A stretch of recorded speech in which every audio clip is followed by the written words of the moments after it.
오늘은 스바냐 3장 17절 말씀을 중심으로 구원을 베푸실 전능자다 하는 제목으로 함께 하나님의 말씀으로 은혜를 나누고자 합니다. 오늘 본문에 나오는 내용 중에 너의 하나님 여호와가 너의 가운데 계시니 그는 구원을 베푸실 전능자이시라, 이런 말씀이 있습니다. 본 구절은 남은 자들이 손을 늘어뜨리지 말아야 하는 이유입니다. 남은 자들이 두려워하거나 절망하지 않아도 되는 이유는 구원자 되신 하나님께서 그들 가운데 거하며 함께 하시기 때문입니다. 구원을 베푸실 전능자인 하나님께서는 결국 남은 자들과 함께 거하시는 여호와, 승리하신 구원자시며 전능자이신 분이다, 이렇게 말씀을 하고 계십니다. 우리가 과거의 성경의 역사를 보면 이스라엘 백성이, 택한 이스라엘 백성이 하나님 말씀에 불순종했을 때, 또 인류가 죄를 지었을 때 하나님께서는 그 죄를 벌하셨어요. 에덴 동산에서 아담과 하와를 내쫓으시고, 노아의 홍수를 통해서 노아 가족 외에는 모든 인류를 물로 멸망을 시키셨어요. 그럴 때마다 하나님께서는 우리 인류를 완전히 멸망시키신 것이 아니고 남은 자를 남겨두셨어요. 그래서 그 남은 자를 통해서 다시 인류의 역사를 이어가게 하시고 또 하나님의 뜻을 이 땅에 이루도록 허락해 주셨다는 것입니다. 그래서 노아 홍수 때 노아의 가족들만 남았지만 그 남은 노아의 가족들이 두려워하지 않고 절망하지 않은 것은 바로 전능자이신 하나님을 믿었기 때문입니다. 너를 잠잠히 사랑하신다는 이런 말씀이 어떤 번역에서는 그가 자신의 사랑 안에서 안식할 것이라, 이렇게 번역한 경우도 있고, 또 그가 자신의 사랑 안에서 너를 새롭게 하실 것이다. 그래서 안식할 것이다, 새롭게 하실 것이다, 이렇게 두 가지로 이렇게 번역을 하고 있어요. 이거는 원본인 히브리어 뜻에 따라서 이렇게 조금씩 달라지는데, 이것을 안식할 것이라고 해석을 했던, 또 새롭게 하시다라고 해석을 했던 간에 다 하나님께서 우리를 사랑하시니까 하나님의 사랑 가운데 우리는 전능자이신 하나님의 능력으로 말미암아 안식을 얻을 수 있고 또 새롭게 할 수 있다, 그런 뜻이라는 것입니다. 여러분들, 이스라엘 백성이 기뻐해야 되는 이유를 나열을 해주고 있는데, 이거는 결국 우리 택한 하나님의 백성들이 기뻐해야 될 이유입니다. 그것은 하나님께서 이스라엘의 형벌을 모두 제거해 주셨기 때문에 기뻐해야 된다. 또 하나님께서는 이스라엘의 원수를 다 내쫓으셨기 때문에 기뻐해야 된다. 또 하나님께서 이스라엘의 왕이 되셔서 그들 가운데 계시기 때문에 기뻐해야 된다. 또한 이스라엘은 다시는 화를 당할까 두려워하지 않아도 되기 때문에 기뻐해야 된다는 것입니다. 또한 사람들이 이스라엘을 격려하며 노래하기 때문이라고 그랬습니다. 또한 하나님께서는 이스라엘 때문에 심히 기뻐하시기 때문에 이스라엘과 우리 성도들은 기뻐해야 된다. 마지막으로 이스라엘이 천하 만민 중에서 명성과 칭찬을 얻을 것이기 때문에 기뻐해야 된다. 우리 성도들 마찬가지로 만민 중에서 택한 백성 성도들은 명성과 칭찬을 얻을 수 있기 때문에 기뻐해야 된다 하는 것입니다. 아침에 제가 이제 성경 타자를 아침마다 이렇게 치는데, 아침에도 치는데 여호수아서를 치는데 그 내용이 뭐냐? 그 기브온 민족이 나옵니다. 이스라엘 백성이 여리고성을 점령하고 그 다음에 아이성을 점령하는데, 처음에는 아이성을 점령하지 못했어요. 아간과 그 가족들의 죄 때문에 욕심이 나가지고 여리고성에서 물건을 뺏은 것을 감춰놨어요. 하나님이 다 없애라 그랬어요. 사람도 다 멸절시키고 모든 물건을 다 없애라 그랬어요. 그랬는데 탐이 나가지고 그걸 숨겨놨어요. 그러다가 그 다음에 아이성을 치러 갔는데 하나님이 이스라엘 백성의 죄 때문에, 아간의 죄 때문에 아이성을 처음에 치지 못하게 하고 패하게 하셨어요. 그리고 여호수아와 백성들이 하나님 앞에 이제 기도를 합니다. 그때 하나님께서 이 아간의 죄를 찾아내게 하시고 그를 멸하게 하십니다. 그리고 아이성을 점령하게 하십니다. 그 소식을 가나안 민족들이 들었어요. 근데 그 기브온 족속이라는 사람들이 자기들이 이스라엘 백성이 하나님이 함께 하시니까 대적할 자가 없다. 모든 민족이 이스라엘 백성에서 벌벌 떨게 되었다. 그래가지고 그들이 이스라엘한테 멸망당하지 않기 위해서 꾀를 냈어요. 어떤 꾀를 냈냐? 그 근처에 사는데도 불구하고 먼 나라에서 사는 것처럼 먹을 빵을 막 곰팡이 나게 한 거, 포도주를 막 다 시어 빠지게 한 거, 포도주 담은 주머니가 다 떨어져가 너덜너덜한 거, 또 자기들이 입고 있는 옷과 신발이 멀리서 와가지고 다 떨어진 것처럼 그렇게 꾸몄어요. 사실은 옆에 살아요. 가까운데. 그래가지고 여호수아와 그의 백성들에게, 이스라엘 백성들이 와서 평화를 맺자고. 우리는 종으로 삼아도 좋으니까 평화를 맺자고. 그러니까 여호수아와 이스라엘 백성이 거기서 실수한 게 뭐냐? 하나님께 물어봐야 되는데 하나님께 물어보지도 않고 자기들 나름대로 생각해서 아 그렇구나, 그래 불쌍히 여긴다, 그렇게 해서 평화조약을 맺었어요. 나중에 알고 봤더니 바로 근처에 사는 민족이었어요. 기브온 족속이. 그런데 이때 어떻게 해요? 이미 하나님 앞에서 그들을 살려주겠다고 약속을 했기 때문에 그들을 멸망시킬 수가 없었어요. 그 기브온 족속이 이 얘기를 합니다. 당신들이 하나님이 함께 하시니까 당신들의 대적을 하나님이 다 물리쳐 주시고 우리는 두려워서 살 수가 없어서 우리는 당신들에게 항복을 하고 평화조약을 맺어서 우리가 종으로라도 목숨을 유지해서 사는 게 좋겠습니다. 그렇게 해서 이렇게 됐으니까 당신들 마음대로 하세요. 죽이든 살리든 종으로 살리든 마음대로 하세요. 그런 내용이 나와 있습니다. 사랑하는 성도 여러분, 이게 무슨 내용이에요? 하나님께서 택한 이스라엘 백성을 통해서 온 민족들에게, 온 세상 사람들에게 두렵게 만드셨어요. 이스라엘 백성이 싸움을 잘해서 그런 게 아니에요. 이스라엘 백성이 무기가 많아서 그런 게 아니에요. 이스라엘의 주인이 누가 되셔서 하나님이 이스라엘의 주인이 되시기 때문에, 왕이 되시기 때문에 온 민족들이 두려워 떨었다는 그런 내용이 나오고 있습니다. 여러분, 구원을 베푸실 전능자 하나님을 섬기는 우리 백성들은 바로 이스라엘 백성들처럼 우리는 낙심하거나 두려워 말아야 된다는 것입니다. 교회 예수 안 믿는 남편과 사는 아내가 있었어요. 아내는 남편이 회개하기를 바라는 마음으로 매일 밤 12시에 혼자 골방에 들어가서 기도를 합니다. 하지만 1년이 지나도록 남편이 달라지지 않았습니다. 아내가 고민합니다. 남편이 회개하는 걸 포기할까? 아니야. 하나님께서 내게 약속했는데 그래, 하나님께서 응답해 주실 때까지 기도하자. 또 그날 밤 집에 돌아온 남편은 옷을 갈아입으러 방에 들어간 뒤에 잠잠해졌습니다. 아내는 슬그머니 문을 열어보았습니다. 그랬더니요, 뜻밖에도 남편이 무릎 꿇고 하나님께 자신의 죄를 회개하고 있었습니다. 하나님께서 남편에게 직접 역사하신 것입니다. 다른 그 누구를 통하지 않고 하나님의 방법으로 기도에 응답해 주신 것입니다. 포기하지 마십시오. 당신이 선을 행하되 낙심치 않는다 그러면 반드시 그 열매를 거둘 수 있다는 말씀대로 이루어진다는 것입니다. 사랑하는 성도 여러분들, 여러분들 사업을 하다가 실패를 했습니까? 공부를 하다가 성적이 안 올라갔습니까? 친구들하고 사이가 나빠졌습니까? 여러 가지 이유들이 있을 것입니다. 그럴 때마다 우리는 쉽게 낙심할 수 있습니다. 왜? 하나님을 의지하지 아니하면 낙심할 수밖에 없어요. 사람을 의지하거나 돈을 의지하거나 권력을 의지하다 보면 돈 떨어지고 권력 떨어지고 사람 떠나면 어떻게 돼요? 낙심할 수밖에 없어요.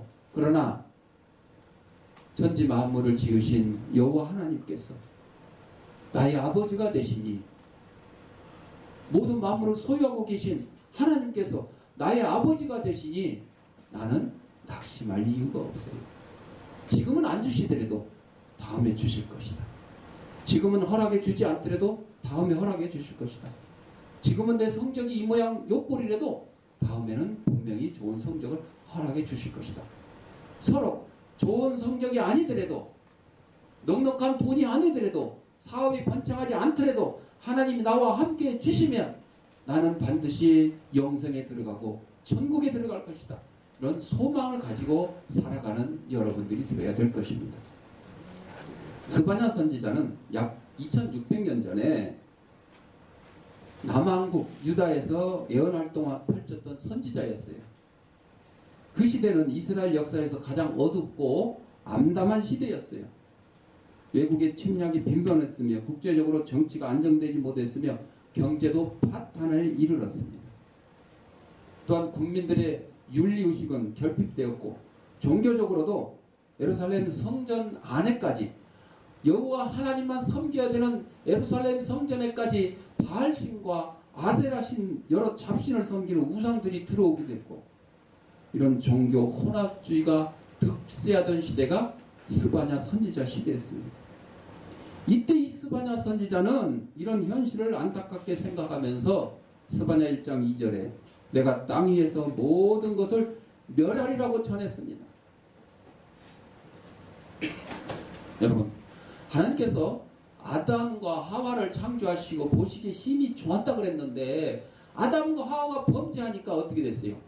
심히 좋은 게 아니고 한탄, 사람을 지으신 것을 한탄해서 그들을 에덴 동산에서 내쫓았어요. 노아의 시대 때도 그랬습니다. 사람들이 땅에 번성하고 하나님께서 아담과 하와를 창조하실 때에 창조하시고 땅에 번성하라, 땅을 정복하라, 땅을 다스리라고 복을 주셨잖아요. 그 말은 뭐예요? 하나님 말씀에 순종하는 가운데 번성하고 하나님 말씀 순종하는 가운데 땅을 정복하고 하나님 말씀 순종하면서 다스려야 되는 거예요. 그냥 자기들 마음대로 번성하고 정복하고 다스리는 것이 아니라는 것입니다. 그러니까 홍수 때도 하나님 보시기에 사람 지으심을 한탄하시고 택한 백성 노아와 그 가족 외에는 구원 받을 수 없는 노아의 방주를 만들게 하셨어요. 사실은 다른 사람들에게도 기회를 주신 거예요. 회개하고 돌아오면 구원 얻을 수 있는 기회를 주신 거예요. 그런데 인간들이 완악해져서 그 회개의 기회를 스스로 포기한 겁니다. 나는 회개할 필요 없다. 나는 지금 이렇게 즐겁게 죄 지면서 그냥 먹고 노는 거 이걸로 만족하겠다, 이런 거죠. 바로 이 2600년 전에 남왕국 유다가 이스라엘 백성이 하나님 앞에 범죄하는 모양이 바로 이거였습니다. 그러니까 하나님께서 이 스바냐 선지자를 통해서 내가 땅 위에서 모든 것을 멸하리라 이렇게 말씀하신 거예요. 이 말을 듣고 낙심 가운데 있는 백성들을 깨우치며 희망을 주기 위해서 너희 하나님 여호와가 너의 가운데 계시니 그는 구원을 베푸실 전능자이시라. 그가 너로 말미암아 기쁨을 이기지 못하시며 너를 잠잠히 사랑하시며 너로 말미암아 즐거이 부르며 기뻐하시리라고 했습니다. 사랑하는 성도 여러분, 하나님께서 죄를 미워하십니다. 죄를 미워하셔서 그 죄 지은 죄인들에게 죄값을 치르게 하셔요. 그래서 뭐 노아의 홍수도 그렇고 이스라엘 백성이 애굽을 건널 때에 홍해를 건널 때에 이스라엘 백성은 홍해를 건너게 해주시고 뒤따르던 애굽의 병사들은 다 홍해 수장을 시키셨잖아요. 그 외에도 많습니다. 많은 성경의 역사. 성경의 역사가요, 그냥 역사가 아니고 이 세계 역사입니다. 세계 역사. 제가 여러 번 말씀드렸죠. 역사를 영어로 히스토리라고 해요. 히스토리. 그의 스토리 이야기. 누구의 이야기? 예수님의 이야기. 성경이, 구약 성경은 예수님이 오시기 전에 대한 약속. 신약 성경은 예수님 오신 이후의 약속. 이 약속의 말씀이 기록되어 있는 게 성경이라는 것입니다. 그래서 하나님께서는 우리 인간들의 죄를 미워하셔서 심판을 주시는데 또 한 가지로는 그 심판 가운데서도 구원의 길을 열어두셨어요. 구원의 길을 열어두셨어요. 그래서 아담과 하와를 에덴 동산에서 내쫓고 아담에게는 노동의 죄값을 치르게 하시고 하와에게는 해산의 고통을 의 죄값을 치르게 하셨잖아요. 그래도 그들을 사랑해 주셔서 그들에게 가죽옷을 입히고 그들의 후손을 통해서 또 메시아가 이 땅에 오실 것을 약속해 주셨어요. 매번 그러셔도 매번 아담 하와 때뿐만 아니라 이스라엘 백성이 범죄할 때마다 택한 백성이 범죄할 때마다 결국은 신약 시대에 오셔서 하나님이 인간들의 그 범죄함 반복되는 그 범죄함 그것을 도저히 두고 볼 수 없고 해결이 안 되기 때문에 이때는 하나님께서 직접 이 땅에 인간의 몸으로 오시게 된 거예요. 그분이 바로 예수 그리스도인 것입니다. 그리고 그분께서 하신 일이 뭐예요? 십자가를 지시고 우리의 죄를 감당하기 위해서 물과 피를 다 쏟으시고 돌아가셨어요. 그걸로 끝입니까? 아닙니다. 사흘 만에 부활하셨어요.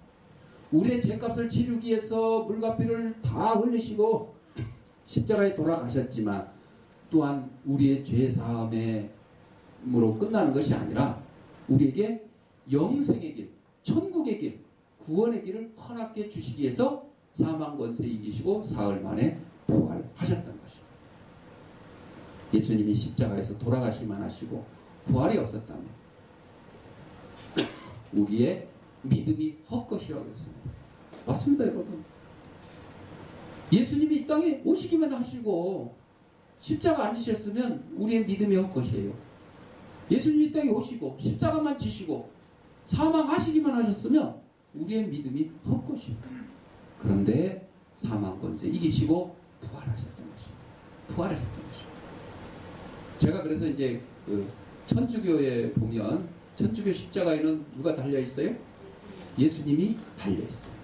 아주 못마땅한 그거예요. 그 사람들은 지금도 예수님을 십자가에 못 박아 놓은 것을 상징을 하는 거예요. 아니에요. 예수님은 십자가에 죽으신 걸로 끝나신 것이 아니고 사흘 만에 부활하셨어요. 승천하셨어요. 하나님 우편에 앉아 계세요. 우리에게 성령을 보내주셨어요. 그리고 다시 심판주 재림지로 오신다고 약속을 해주셨던 것입니다. 사랑하는 성도 여러분, 하나님께서는 우리 인간의 죄를 미워하셔서 그 죄를 멸하시기 위해서 죄값을 치르기 위해서 여러 가지 방법으로 심판을 행해 주셨지만 그 가운데서도 우리에게 소망을 주신 게 뭐예요? 구원의 길을 허락해 주신 거예요. 남은 자를 통해서 남은 자란 부패 속에서도 믿음의 정결을 끝까지 지키는 사람을 가리키는 것입니다.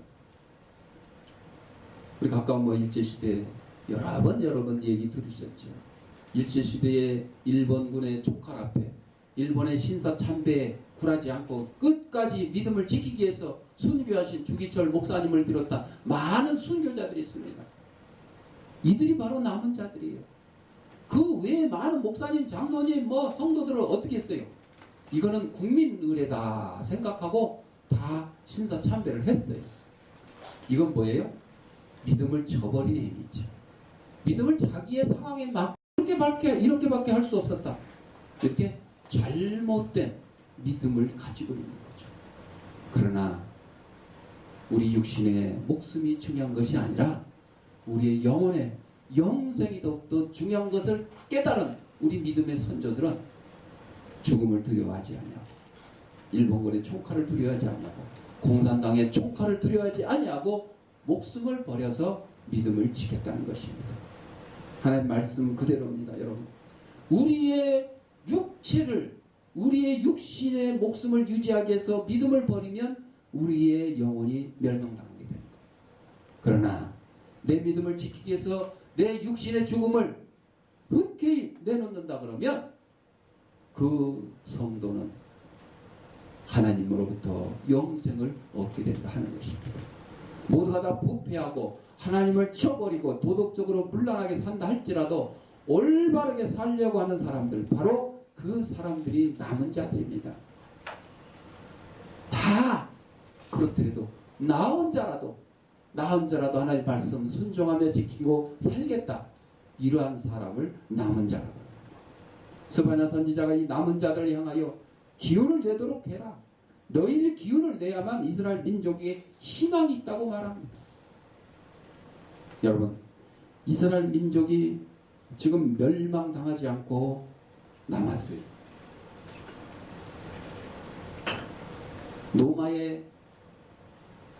마지막으로 노마의 나라가 멸망당하고 온 유대인들이 세계에 뿔뿔이 흩어졌어요. 이때가 AD 70년이에요. 예수님 오신 이후로 70년.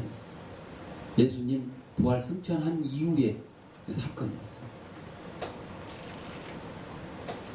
그런데 이스라엘이 이 땅에서 없어졌어요? 아니요.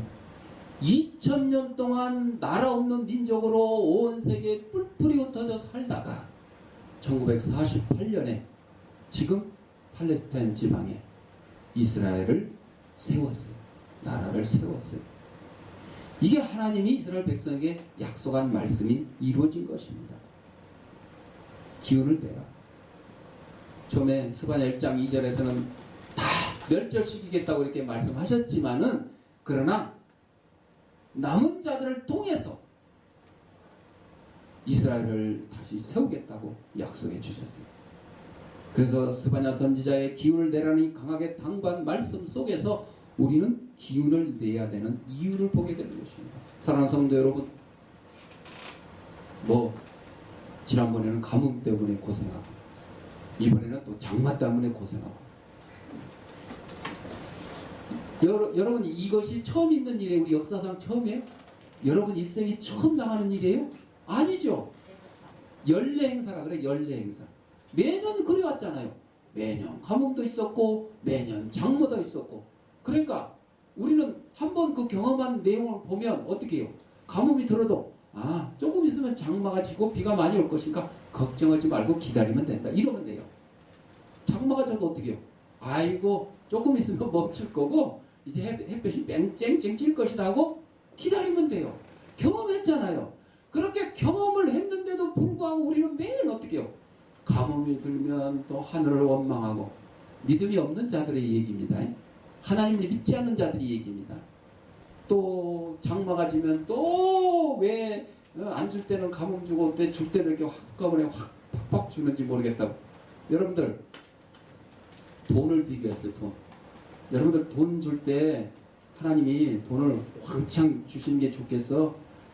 하루에 10,000원씩 20,000원씩 찔끔찔끔 주는 게 좋겠어? 왕창 주시기를 원하겠지? 쉽게 말하면 돈벼락 맞기를 원하겠죠? 그거하고 똑같아요, 여러분.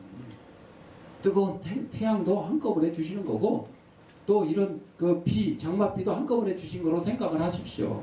돈벼락 맞은 걸로 생각하십시오. 그러면 걱정할 거 없잖아요. 애굽에 7년 대풍년 후에 뭐가 있었어요? 대흉년이 있었잖아요. 대풍년을 주신 이유는 뭐예요? 대흉년을 준비하라. 대풍년 동안 그거 다 먹고 쓰지 말고 잘 모아뒀다가 흉년을 대비하라. 그러니까 여러분 매년 연례 행사로 우리가 가뭄을 맞고 장마를 맞으면 장마 때 오는 비를 잘 모아놓고 관리를 해서 가뭄 때 대비해서 쓰면 돼요. 여러분에게 하나님이 돈벼락 주셨으면 그거 한꺼번에 다 쓰는 게 아니라 그 돈벼락 받은 거 잘 모아놨다가 없을 때 쓰시면 돼요. 그런데 우리 인간들이 대부분 그래요? 아니죠. 그러다 보니까 가뭄 들면 물 걱정, 장마 들면 비 걱정, 물 걱정, 아주 매년 연례 행사를 하고 있는 것입니다. 나의 소경된 것이 내가 그리스도께 갈 수 있는 길이 되었다면 이런 얘기가 있는데 오늘 주일날 아침에 한 젊은 소경이, 요새는 이제 소경이란 말도 안 써요. 시각장애인이 나 그대 위에 기도하네 라는 아름다운 독창을 했습니다.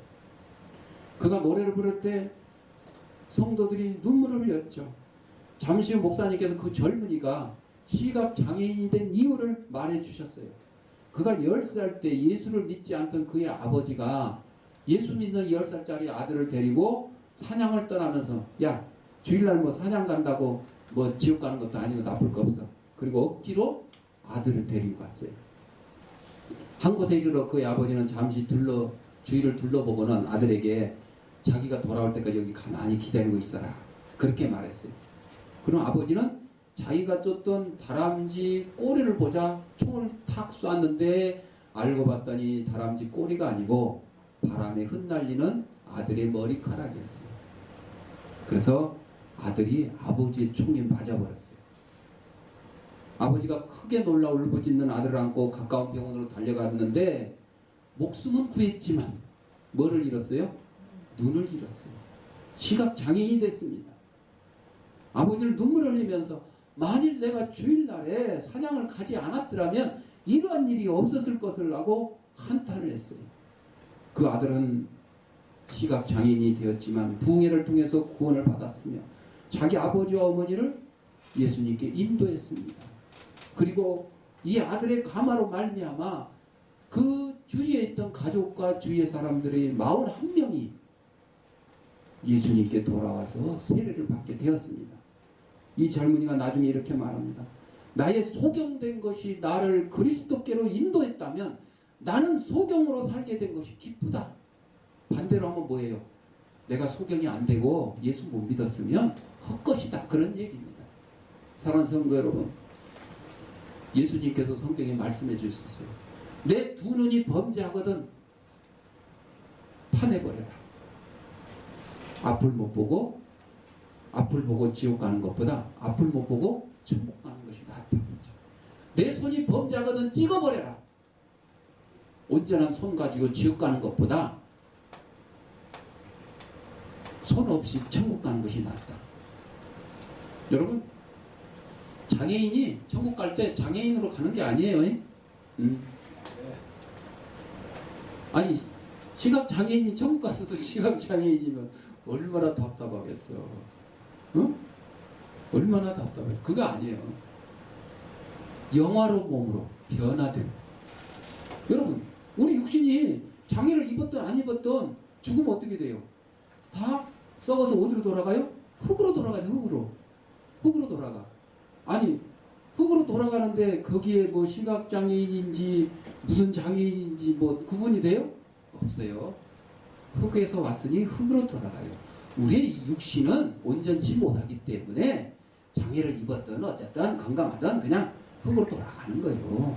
그러나 우리 육신이 이 땅에서 생을 다 하고 하나님 품에 안기는 그날 우리의 영혼은 하나님 품에 안기는 겁니다.